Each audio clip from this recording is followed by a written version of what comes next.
Haleluya, haleluya, haleluya. Nshuti ya Yesu uramutse amahoro, ndakwifuriza kugirirwa neza n'Imana. Uyu ni umwanya w'isengesho rya mu gitondo, tugiye kubwira Yesu ngo yakoze kubana natwe, yakoze kuturinda, yagize neza umwami w'amahoro, neza ye yatugezeho natwe tubashije kuramuka duhumeka umwuka w'abazima, Kristo yakoze. Tugiye kwifashisha ijambo ry'Imana, turi busange mu byakozwe n'intumwa, igice cya 14 n'umurongo wa 8 turi bugere ku wa 10. Ni amagambo y'Imana, ni magufi rwose nturambirwe. Mureke dusome mu izina rya Yesu ku bantu bafite Bibiliya. Umutwe w'amagambo uravuga ngo Pawulo akiza ikirema i Lusitira. Ngo i Lusitira hariho umuntu wavutse aremaye ibirenge, ntabwo yari yarigeze atambuka. Uwo yumvise Pawulo avuga, nawe amuhanze amaso abona ko afite kwizera kwamuhesha gukizwa. Avuga ijwi rirenga ati, byuka uhaguruke, ibirenge byawe weme. Byuka uhaguruke, ibirenge byawe byeme. Arabadaduka aratambuka. Haleluya. Uyu muntu ngo we yari aremaye ibirenge, yenda we muri aka kanya ntabwo uremaye ibirenge, wowe ibirenge byawe ni bizima. Ariko se nshuti ya Yesu, mu gakiza bwo nta kibazo. Ndagira ngo twisuzume, ndagira ngo twongere twisuzume, turebe rwose nimba natwe mu gakiza aho ntitwaba turemaye. Ese kwizera kwacu kurashyitse? Twiringiye umwami Imana ko azatugirira neza, twiringiye Kristo ko azaducyura iwe mu ijuru. Ese nshuti ya Yesu, muri aka kanya ko ntawe uzi isaha, ntawe uzi umunsi n'igihe, ntawe uzi isaha n'umunota, nagira ngo twisuzume, twongere twisure, kugira ngo umwami naza, Kristo naza gucyura itorero, natwe tuzabe muri abo azabaje gucyura, azatujyane mu gihugu cyo mu ijuru. Reba ukuntu muri ubu buzima, muri iyi si tubabarizwamo, duhura n'ibiturushya, ibiturwanya, ibidusubiza hasi. Ese nibura wizeye ko mu ijuru tuzaba amahoro masa? Wizeye ko mu ijuru tuzataramana n'Imana, natwe tukaba mu gitaramo cy'abaramyi? Nibyo nkwifuriza, ni nayo mpamvu nifuza yuko tubanza tukisuzuma, tukareba mu kubaho kwacu, tukareba ese tubasha gutsinda kamere, ese tubasha gutsinda ibyaha. Ni ukuri nibyo nkwifuriza, kandi nanjye ndabyifuza, kugira ngo tuzabe mu gitaramo cy'abaramyi, kugira tuzabane n'Imana isumba byose mu gihugu cyo mu ijuru. Niyo mpamvu rero nifuje yuko dusoma iri jambo, tukavugana n'Imana yacu ikadukebura. Kandi wakoze kuba uteze amatwi ino video, ni ukuri Kristo aguha umugisha.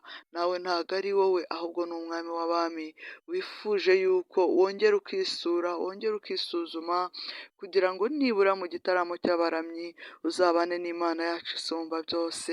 Uyu mwami ngeyo muvuga sinjya murambirwa, yatugiriye neza, yagize neza, ni ukuri Kristo. Niyo mpamvu sinzi ukuntu byumva, Kristo hari benshi bavuye muri uyu mubiri, ariko we yakurinze. Kuba ugihumeka uri umukandida w'ibyiza, kuba ugihumeka Kristo agufiteho umugambi. Kuba hari ibyo uri gucamo bikugoye, ndagira ngo nkwibutse yuko ibyo byose ntibigukange. Ndagira ngo ubibwire ngo Kristo abirusha amaboko, ndagira ngo ubibwire ngo Kristo yaranesheje, ndagira ngo ubibwire ngo yatsinze urupfu na shitani, ndagira ngo ubibwire ngo ni ukuri uri umwana wo mu bwami. Ubyibutse yuko wowe uri umwana w'Imana isumba byose.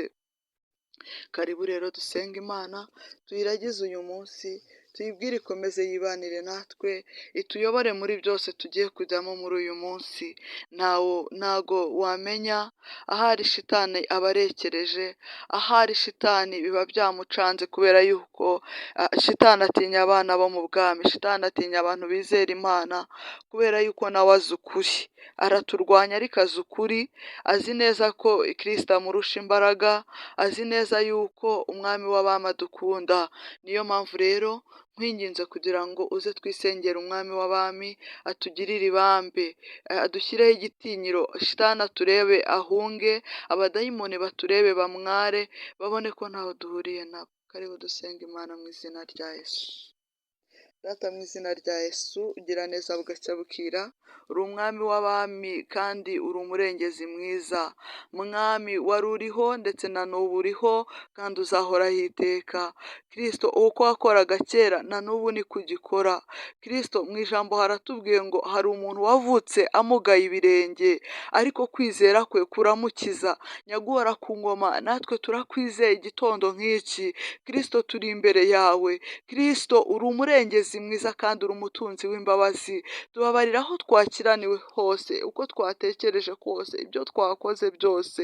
Mwami tugirire impuhwe, mwami twuzuze imbaraga n'urukundo byawe. Nyaguhora ku ngoma turwanirire.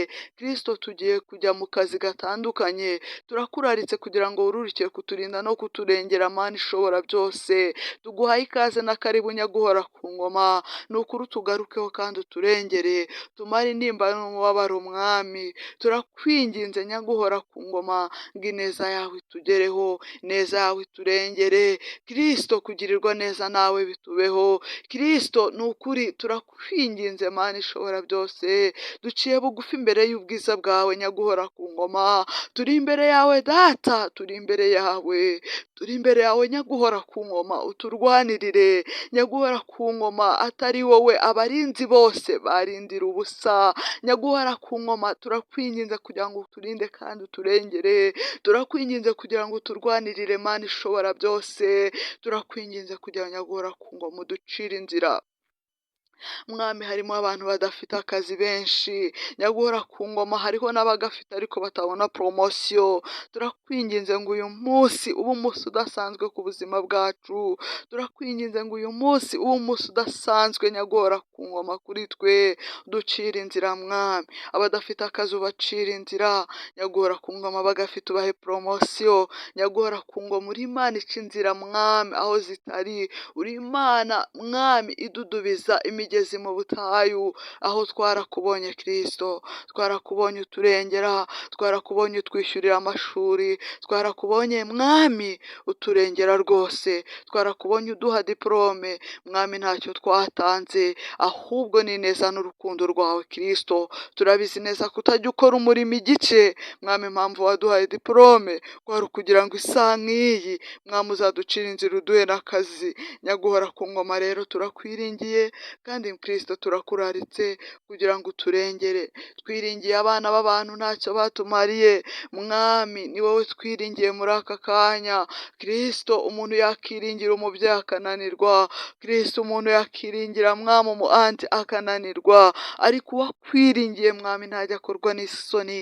Niyo mpamvu akanya nk'aka tukwiringiye, niyo mpamvu akanya nk'aka tukuraritse, niyo mpamvu akanya nk'aka tuguhamagaye Mwami isumba byose. Ni ukuri wongere utugirire ibambe, wongere utugarukeho Mwami. Dusabye twizeye mu izina rya Yesu, mu izina rya Yesu turinde kandi utugirire ibambe. Ibyo ushaka n'ibyo ushima tuzi ko imigambi yawe ari myiza kuri twe, ibyo turabyakiriye mu izina rya Yesu.